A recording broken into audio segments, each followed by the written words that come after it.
Hey, it's Travis from the Nerd Store, and it's time for your comic book countdown. Number 10, I've got a couple of pop culture books from Marvel.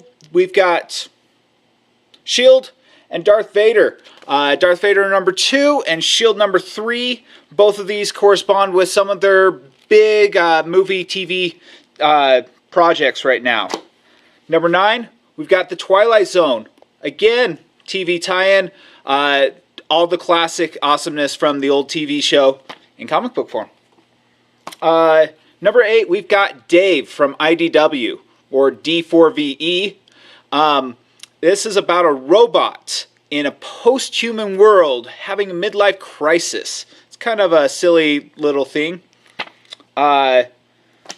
Next, from Dark Horse, we have Mr. This is also a future piece. Noir piece, black, white, gray, and red artwork. It's actually kind of cool artwork style. And number 6, from Vertigo, we have The Suiciders. This one was actually kind of surprising to me. I didn't know if I was going to like it, but it was pretty fun. This is, again, future set. Very politically based. Deathmatch, think Roman Colosseum style. And now for our top 5. I know you are all excited about Spider-Gwen. Spider-Gwen number 1 comes out this week, in which Spider-Gwen faces off against the Vulture in her first full comic book. Number 4. This was one I have to admit I only read because the artwork looked twisted and messed up. It's a series of zombie comics, usually 3 or 4 pages long each one written by a different person with different artists. Some of them were really awesome, some of them not so much, but as you can see, this is a pretty big collection. There's bound to be something you're going to enjoy in here.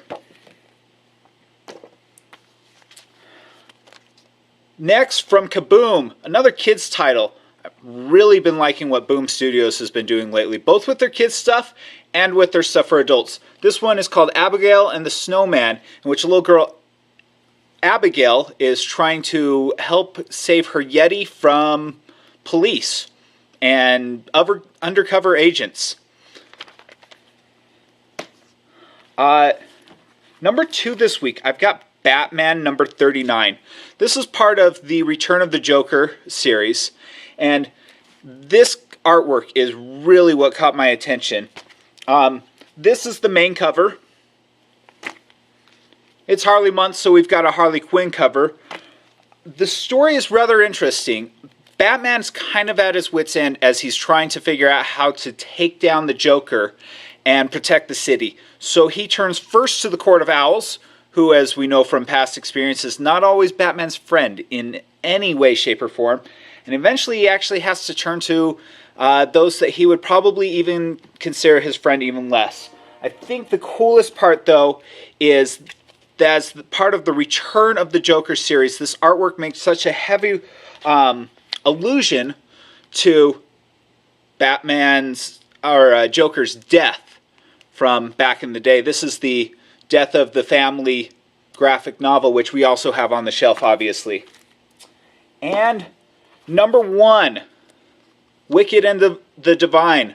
I'm really enjoying this series. I couldn't tell you what it's about without it sounding horribly cheesy, so you're just going to have to trust me. It's awesome. But in this, we're still trying to get to the bottom of Lucy's death.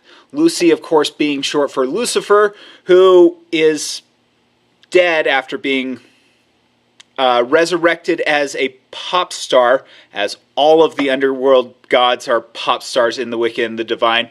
Again, I told you I couldn't tell you what it was without it sounding cheesy, but this is absolutely an awesome series. If you haven't read this yet, we have the graphic novel that picks up the first 5 issues, and we have issues 6, 7, and 8 on the shelf, so you can get completely caught up, and you will not regret it. One last thing this week, we got some really fun little blind boosters that are pretty much every science fiction fantasy you could want. I opened up one and got me a little Tron piece. So until next week, come on by the Nerd Store, 807 8th Street in downtown Greeley.